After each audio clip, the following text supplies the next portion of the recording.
Qué grandiosa es la puesta del sol, admirable cual amanecer, pero es más grandioso y conmovedor el amor que me tiene el Señor.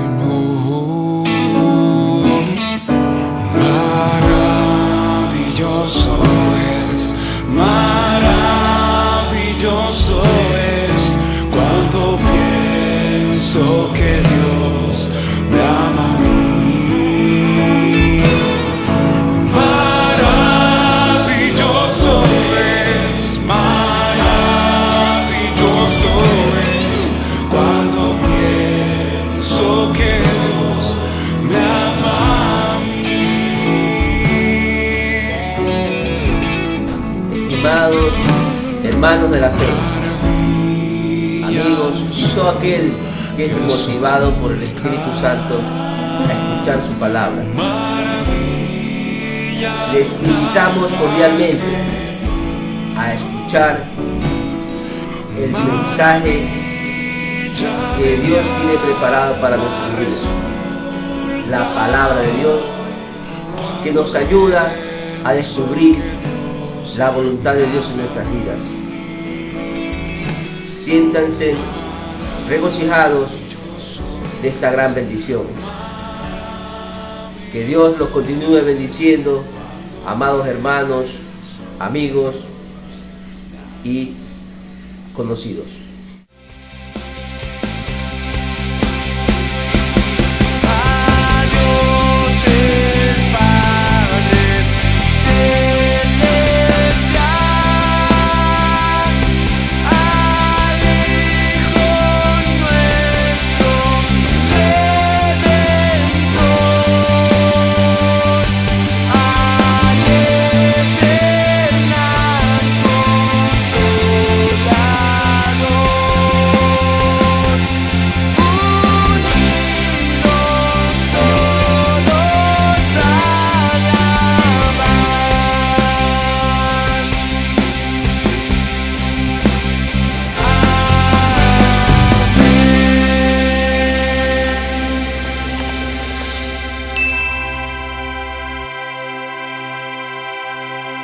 Si hay una persona que ha influenciado en la humanidad, es Jesús de Nazaret.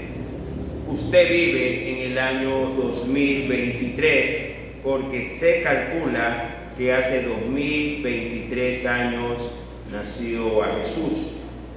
Jesús se dice en la Biblia que era un carpintero, pero se traduce como carpintero, aunque el texto original habla de un constructor de casas. Las casas en ese tiempo en Israel eran empotradas en piedra. Estamos hablando de un artesano sin mayor preparación académica, pero cambia la historia de la humanidad. Nunca fue un militar, pero muchas guerras se han armado en el nombre de él. Nunca fue un rey de esta tierra y la humanidad le dice Rey de Reyes y Señor de Señores. La religión más creída en este mundo es el cristianismo. Se dice imitadores de Jesús, o se debería decir imitadores de Jesús. Un hombre que cambió el paradigma de lo que era este planeta. En aquellos días, hace más de 2000 años, el hombre ideal era un militar, era un guerrero, y Jesús dice que el hombre ideal es manso y humilde de corazón. En aquellos días había que amontonar riquezas, y Él te dice que amontonar riquezas es darle a los pobres. Sabiendo esto, hay muchas preguntas que con la ayuda del Espíritu Santo de Dios la vamos a responder en este día. La primera pregunta: ¿quién es Jesús a la luz de la Biblia? ¿Para qué?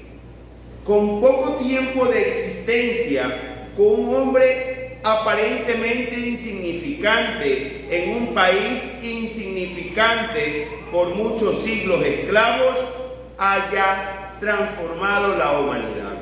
Veamos el Evangelio de Juan, capítulo 1, del 9 al 13. Evangelio de Juan, capítulo 1, del 9 al 13.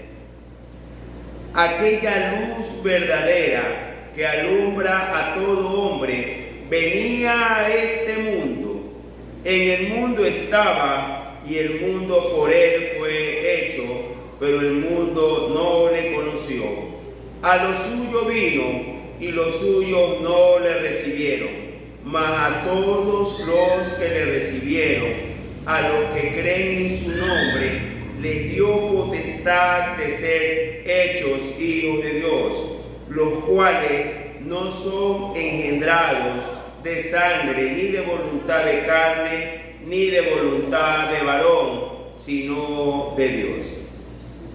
El texto sagrado nos dice que Jesús es la luz que había creado este mundo, que Él estaba en el mundo. Estamos hablando de la divinidad.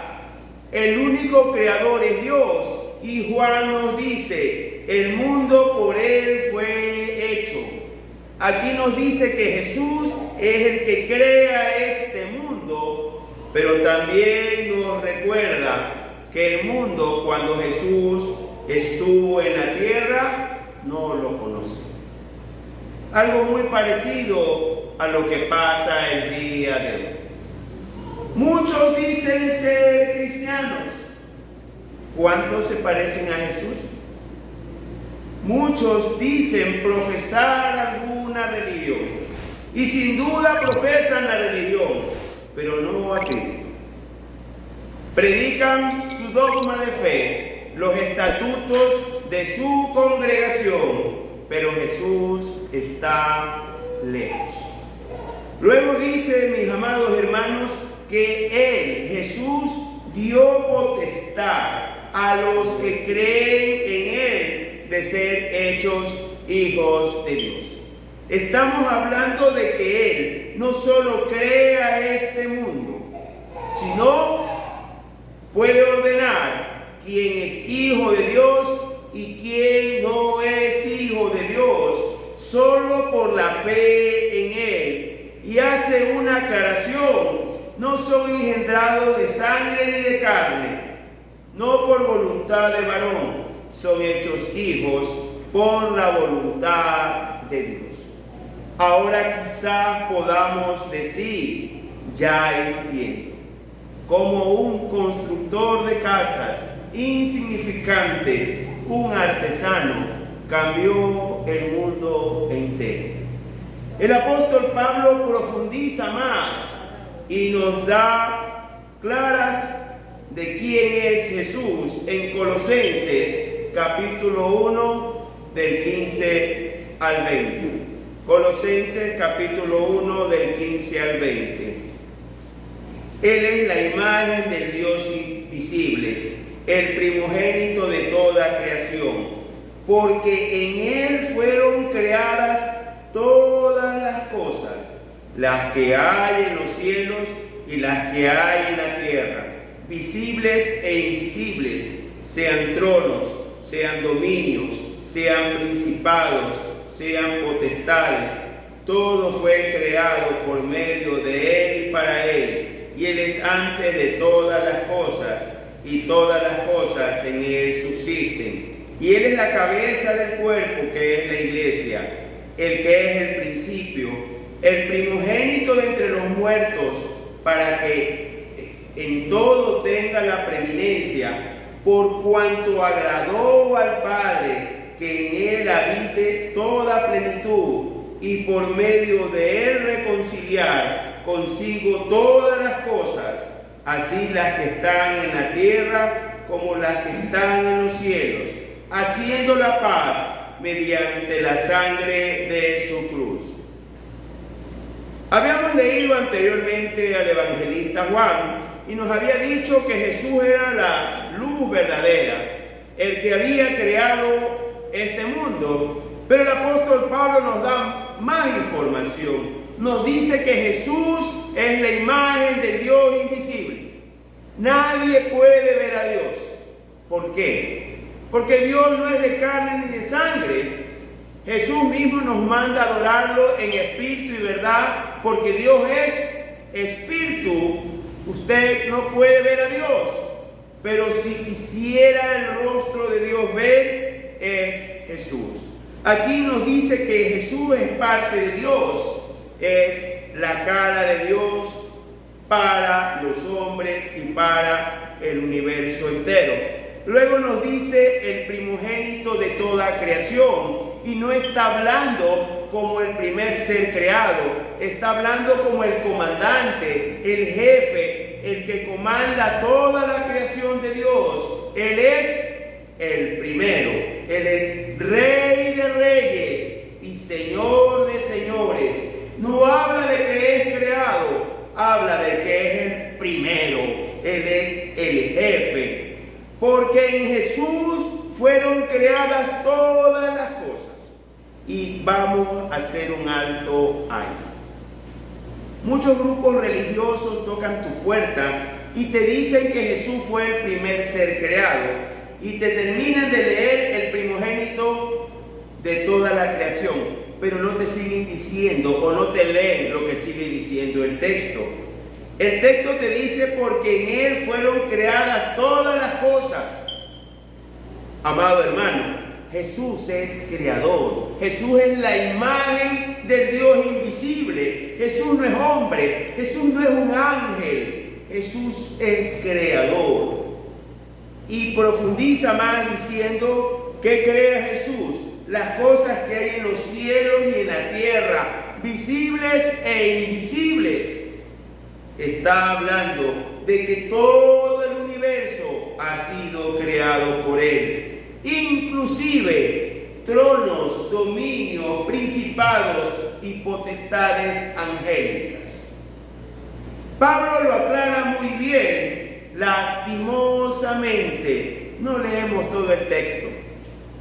Queremos pervertir la palabra de Dios leyendo hasta un punto determinado, sin continuar la explicación del apóstol Pablo. En lo que respecta a las cartas paulinas debemos entender algo. Usted escribe una carta y toda carta tiene un solo propósito. Dentro de ese propósito usted esgrime algunos argumentos, y los argumentos no pueden ser cortados. Y aquí vemos una carta de Pablo a los colosenses, donde él les explica como propósito de su carta cuál es la vida en Cristo y quién es Cristo para ellos. Mis amados hermanos, es tal que Jesús es Dios, que dice que Él es antes de todas las cosas y todas las cosas en Él subsisten. Jesús es Dios encarnado que vino a esta tierra. No hay otra explicación. La Biblia mismo lo dice y los hechos también. Yo quiero hacerle una pregunta. ¿Quién muere por una mentira? Los fariseos dijeron que los discípulos se habían robado el cuerpo de Jesús. Cuando Jesús lo tomaron preso, sus discípulos huyeron. Pero después de verlo a Jesús resucitado, después de saber que Jesús es Dios encarnado, todos ellos pagaron con su vida. Decapitados, crucificados, quemados vivos, echados en aceite caliente, Juan exiliado en una isla. ¿Quién puede morir por una mentira? Nadie. De los discípulos de Jesús, ¿quién se hizo rico o lucró de los apóstoles de Jesús? Nadie. Ellos dieron su vida porque Jesús dijo que el que creía en Él tenía vida eterna. Y al verlo resucitado, vieron que era verdad. Y usted, amado hermano, está aquí porque es segura para todos los creyentes la vida eterna. Así como Jesús resucitó, usted que cree en Él también va a resucitar. Pero ¿qué nos manda Dios? Ya que tenemos claro quién es Jesús. Y vamos a leer Hechos de los Apóstoles, capítulo 8, del 26 al 36. Hechos de los Apóstoles, capítulo 8, del 26 al 36. Un ángel del Señor habló a Felipe diciendo: levántate y ve hacia el sur, por el camino que desciende de Jerusalén a Gaza, el cual es desierto. Entonces él se levantó y fue. Y sucedió que un etíope, eunuco, funcionario de Candace, reina de los etíopes, el cual estaba sobre todos sus tesoros, había venido a Jerusalén para adorar, y volvía sentado en su carro y leyendo al profeta Isaías. Y el Espíritu dijo a Felipe: acércate y júntate a ese carro. Acudiendo Felipe, le oyó que leía al profeta Isaías y dijo: ¿pero qué entiendes lo que lees? Y dijo: ¿y cómo podré si alguno no me enseñare? Y rogó a Felipe que subiese y se sentara con él. El pasaje de la Escritura que leía era este: como oveja a la muerte fue llevado, y como cordero mudo delante de él que lo trasquila, así no abrió su boca. En su humillación no se le hizo justicia, mas su generación, ¿quién la contará? Porque fue quitado de la tierra su vida. Respondiendo el eunuco dijo a Felipe: te ruego que me digas, ¿de quién dice el profeta esto? ¿De sí mismo o de algún otro? Entonces Felipe, abriendo su boca y comenzando desde esta escritura, le anunció el evangelio de Jesús. Y yendo por el camino, llegaron a cierta agua, y dijo el eunuco: aquí hay agua, que impide que yo sea bautizado. Si usted quiere buscar un texto que rompa todo lo que se creía de Dios, lo acaba de encontrar. Dios había dicho que los salvos eran los descendientes de Abraham. ¿Y aquí quién va? Un etíope, un habitante de África. En la Biblia, en el Antiguo Testamento, se los menciona como el pueblo de Cus, los cusitas. ¿Quiere usted saber quiénes son los cusitas en la actualidad? ¿O qué figura tiene o qué forma tiene? Vean a los jugadores de la NBA. Pueblo extremadamente alto, más de 2 metros, muy oscuros, mucho más oscuros que nuestros hermanos afrodescendientes ecuatorianos. Cuerpo fornido por raza. ¿Este eunuco era descendiente de Abraham? No. Pero vemos que Dios lo lleva a su pueblo, a una persona que no era de Israel, que era una raza totalmente diferente. Si le parece poco esto, vemos que era un eunuco, cuando la palabra de Dios nos dice que ningún eunuco o con testículos magullados podía ser parte del pueblo de Dios. Aquí se rompen todos los paradigmas. Un cusita, eunuco. Si le parece poco esto, vemos que era de primer ministro, un hombre encargado de todos los tesoros, cuando Jesús había venido a predicar a los pobres libertad. 3 paradigmas rotos. Y esto nos enseña, mis amados hermanos, que Dios no hace acepción de personas, ricos como este etíope o pobres, israelitas o no israelitas. El día de hoy se quiere judaizar la iglesia, se quiere poner chofares, se quiere poner mantos hebreos y cultos hebreos en la iglesia cristiana, cuando no es así. Aquí vemos a este funcionario de la reina Candace de Etiopía, que no se le pide nada de eso. Aquí vemos, mis queridos hermanos, que el día de hoy hay iglesias para ricos y para pobres, y que se permite entrar o no entrar según el tipo de ropa. No está vestido de una manera adecuada para ir a la iglesia. Y yo me pregunto, ¿cuál es la ropa adecuada? ¿No será un corazón contrito y humillado?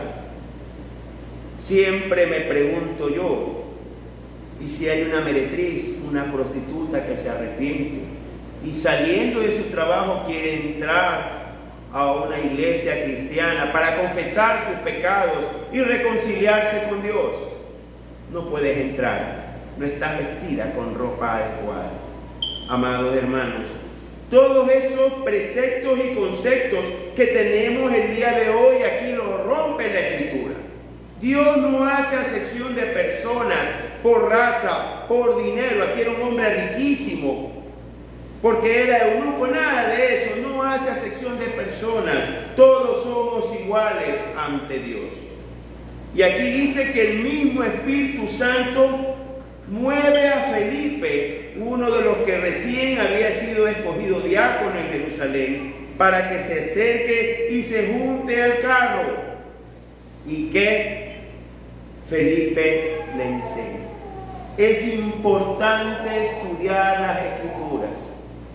Lastimosamente en el siglo XXI hemos cogido una muletilla, lo que el Espíritu Santo me diga, y vemos que las iglesias cristianas no están de acuerdo, porque a un pastor le parece y a otro no. En algunas iglesias usar pantalón a la dama es pecado, en otras no. En unas iglesias se usa aretes, en otras no. En unas iglesias si prueba vino es pecado, en otras no. ¿Por qué? Porque no está cimentado en la Biblia, sino en lo que cree el pastor. Amado hermano, nosotros somos cristianos y el cristiano obedece a Dios. Respetamos todas las doctrinas, las liturgias, pero nuestra fuente de enseñanza es la Biblia. La Biblia. Si Dios no lo pide, mi amado hermano, eso es mandamiento de hombre. Y nosotros estamos para obedecer a Dios. Y aquí, mis queridos hermanos, leo un texto que es profético y habla de ¿qué? De la muerte de Jesús, de que en su humillación no se le hizo justicia. Y aquí salta una pregunta que hace el eunuco. Y muchos el día de hoy no se la hacen y no entiendo por qué. Y yendo por el camino llegaron a cierta agua, y dijo el eunuco: aquí hay agua, ¿qué impide que yo sea bautizado? ¿Qué impide que tú seas bautizado? ¿Esperas a ser perfecto? Pues te cuento que vas a morir y nunca vas a ser perfecto. ¿Esperas a ser mejor cristiano? Solo puedes hacer por la obediencia. Y aquí la Biblia lo ordena. Mis queridos hermanos, el bautismo es la señal de que usted cree en Jesús. Es una señal externa de que algo sucede en su corazón. Es fundamental que toda persona creyente se bautice. ¿Es rico? ¿Es pobre? ¿Es altito? ¿Es bajo? ¿Es moreno? ¿Es blanco? No hay límite para Dios. No hay límite. Todos debemos preguntarnos: ¿qué impide que yo sea bautizado? El único requisito es que usted crea en Jesús. Los invito a abrir sus Biblias en el libro de Mateo, capítulo 28, del 19 al 20. Por tanto, id y haced discípulos a todas las naciones, bautizándolas en el nombre del Padre, y del Hijo, y del Espíritu Santo, enseñándoles que guarden todas las cosas que os he mandado. He aquí yo estoy con vosotros todos los días hasta el fin del mundo. Amén. El Señor nos ordena predicar el Evangelio. Vaya, haga discípulos a todas las naciones, bautizándolos. ¿Quién da esta orden? Jesús de Nazaret. Y aquí la pregunta que quizás usted se está haciendo: ¿qué me lo impide a mí bautizarme? Veamos el texto de Hechos de los Apóstoles, capítulo 8, del 37 al 38. Felipe dijo: si crees de todo corazón, bien puedes. Y respondiendo dijo: creo que Jesucristo es el Hijo de Dios. Y mandó a parar el carro, y descendieron ambos al agua, Felipe y el eunuco, y le bautizó. Veamos el libro de Mateo, capítulo 3, del 13 al 15. Entonces Jesús vino de Galilea a Juan al Jordán para ser bautizado por él. Mas Juan se lo oponía diciendo: yo necesito ser bautizado por ti, y tú vienes a mí. Pero Jesús le respondió: deja ahora, porque así conviene que cumplamos toda justicia. Entonces le dejó. Jesús mismo fue bautizado. Jesús, a la edad de 30 años, va donde Juan el Bautista, y Juan le dice: yo no puedo bautizarte, ¿cómo yo te voy a bautizar a ti? Y Juan le dice: yo necesito ser bautizado por ti. Pero Jesús, ¿qué le responde? Cumplamos toda justicia. Cumplamos toda justicia. Amado hermano, en este día yo quiero hacerle una pregunta, en especial a las personas que todavía no han dado el paso del bautismo. ¿Cree usted que Jesucristo es el Hijo de Dios? ¿Cree usted que Jesucristo es el Hijo de Dios? Hoy es el día que cree en Jesús y tome la decisión de bautizarse. Amén, hermanos. Dios los bendiga y adelante en Cristo.